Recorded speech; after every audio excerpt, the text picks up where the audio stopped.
बिस्मिल्लाहिर्रहमानिर्रहीम। अस्सलामुअलैकुम। आज हम ये बहुत ही मज़ेदार सैंडविच बना रहे हैं। बहुत ही ग़िज़ाइयत से भरपूर जल्दी बन जाने वाला ये सैंडविच है। इसमें हम सब्जियां भी डालेंगे। तो चलें इस मज़ेदार से ग़िज़ाइयत से भरपूर सैंडविच को बनाना शुरू करते हैं। सैंडविच बनाने के लिए हमें 3 अंडे चाहिए। तो अंडे को हमने अलग से एक प्याले में तोड़ तोड़ के डालना है, ताकि अगर कोई अंडा ख़राब निकले तो उसे अलग किया जा सके और बाकी अंडों में ना मिले। तो हमने यहाँ 3 अंडे तोड़ लिए। अब हमें लेना है बंद गोभी। बंद गोभी को बारीक स्लाइस करके हमें इसमें डाल देना है। ये हमने आधा कप के बराबर लिया है। बंद गोभी के बाद हम इसमें डालेंगे गाजर। गाजर को भी लंबा लंबा आप काट लें बारीक। और ये हरी प्याज है। हरी प्याज का हरा पार्ट हमने लिया है, उसको भी बारीक करके इसमें डाल लें। ये भी 1/4 कप लिया है हमने। अब इसमें डाल दें आप क्रश किया हुआ काली मिर्च लें थोड़ा और उसे क्रश कर लें। 1/4 टीस्पून के बराबर हमने इसमें डाल दिया। और नमक हस्बे ज़ायक़ा डाल दें। तमाम चीज़ों को अच्छी तरह मिक्स कर लें किसी भी विस्क की मदद से, कांटे की मदद से। तो इसके लिए हमें बहुत किसी मशीन की ज़रूरत नहीं, जो चीज़ आपके पास हो अवेलेबल उससे आप इसे अच्छी तरह फेंट लें। फेंटने के बाद इसे हमें रख देना है साइड में।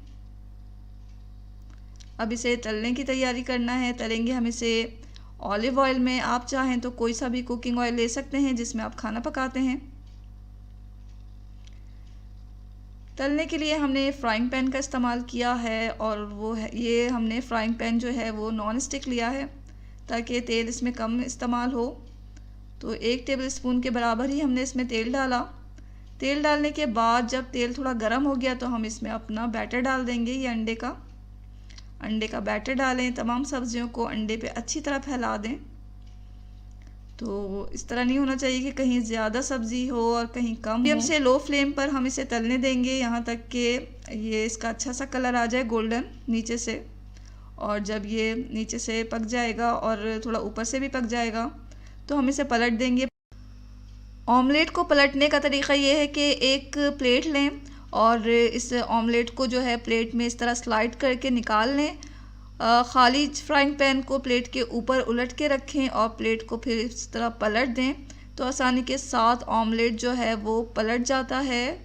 और फिर दूसरी तरफ से भी हमें इसे पका लेना है। पकाते वक्त हमने जो है फ्लेम को बिल्कुल मीडियम टू लो रखा हुआ है, बल्कि थोड़ा सा और लो कर दें, क्योंकि अब हमें इसके ऊपर चीज़ डालना है। चीज़ हमने यहाँ चेडर चीज़ लिया, स्लाइसेस दिए, उसके ऊपर हम अच्छी तरह फैला देंगे।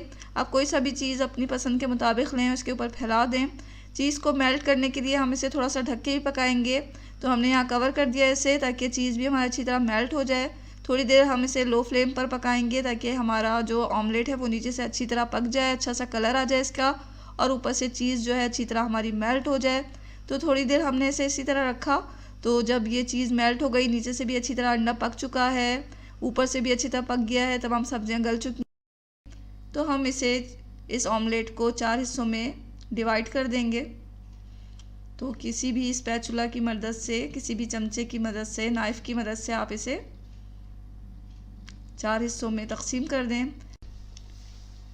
अब हमें करना ये है कि एक पैन लेना है। यहाँ हमने ग्रिल पैन लिया है, ताकि हमारे जो स्लाइसेस हैं उस पर अच्छा सा डिज़ाइन भी आ जाए ग्रिल का। आप चाहें तो सादे तवे पे या आप फ्राइंग पैन पे भी इसे टोस्ट कर सकते हैं। तो स्लाइस पे हमने बटर से इसको टोस्ट करना है, बटर लगा के। तो बटर डाला, इसके ऊपर स्लाइस रखा और अच्छी तरह इसे सेक लिया। एक तरफ से अच्छा सा इसका कलर आ गया तो हम पलट के भी इसे सेक लेंगे। इसी तरह तमाम स्लाइसेस को हम इसी तरह सेक लेंगे। जितने भी हमें सैंडविचेस बनाने हैं तमाम स्लाइसेस को हम सेक लेंगे। एक टोस्ट किया हुआ स्लाइस लें, उसके ऊपर ऑमलेट रखें, ऊपर से टोस्ट किया हुआ दूसरा स्लाइस से कवर करें इसे, और ये हमारा सैंडविच तैयार है। दरमियान में से इसे आधा करें। बेहतरीन सैंडविच खाने के लिए बिल्कुल तैयार है। गरम गरम आप इसे खाने के लिए पेश करें, ख़ुद भी खाएं। और इसे आप बहुत जल्दी कुछ खाना चाह रहे हैं, कुछ बनाना चाह रहे हैं, तो ये सैंडविच बनाएं। बहुत ही ग़िज़ाई से भरपूर है, बच्चों को दें। बच्चों को लंच बॉक्स में भी इसे दिया जा सकता है। शाम की चाय में से आप खाएं, चाय का लुत्फ़ दुबाला हो जाएगा। ज़रूर ट्राई करें इस मज़ेदार से सैंडविच की रेसिपी को, और दुआओं में हमेशा याद रखें। इसके साथ ही अल्लाह हाफ़िज़।